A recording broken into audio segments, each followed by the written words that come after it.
بازم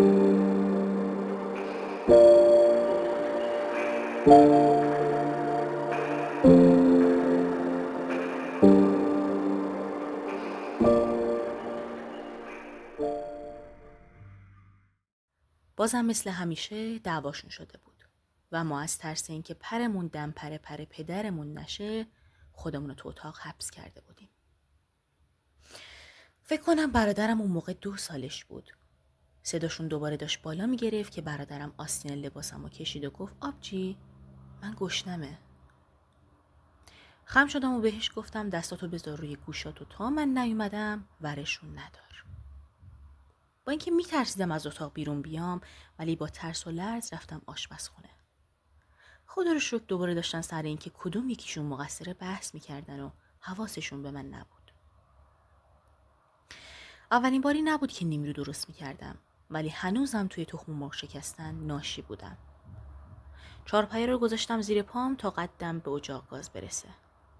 با 1000 تا مکافات بالاخره نیمرو آماده شد و با یه تیکه نون بردمش اتاق. دلم برای برادرم سوخت. یه گوشه کز کرده بود و همون جوری که بهش گفته بودم دستاش روی گوشاش بود. منو که دید گفت دستمو وردارم. سرمو تکون دادم. براش لقمه‌های دست و پا شکسته‌ای میگرفتم و اون انگار که داره خوشمزه ترین غذای عمرشو میخوره بیشتر مشتاق لقمه بعدی بود. یه 2-3 باری هم دهنشو با همون لقمه نیمه جویده باز میکرد و با انگشتش بهش اشاره میکرد. اول نفهمیدم که منظورش چیه ولی با 1000 تا ایما اشاره بهم فهموند که چیزی به دندونش میخوره. چیزی نبود. پوست تخم مرغ بود. لقمه آخری رو که گرفتم سمتش از دستم کشید و آورد جلوی دهنم. ولی من از بس ناخونامو خورده بودم که سیر بودم. پس لقمه رو به زور چپوندم تو دهنش. بلند شد و یه بالش آورد. هنوزم عادت داشت روی پاهای من بخوابه. لالایی بلد نبودم پس فقط تکونش دادم و اون علیرغم صداهایی که هنوز گاه و بیگاه بلند میشد آروم خوابید.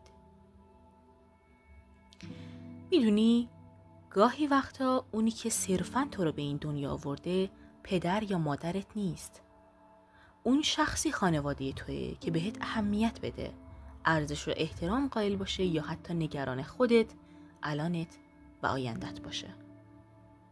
و من با تمام بچگیم و اختلاف کم سنهامون چه مادرانه هایی که خرج نکردم برای تنها ترین برادرم.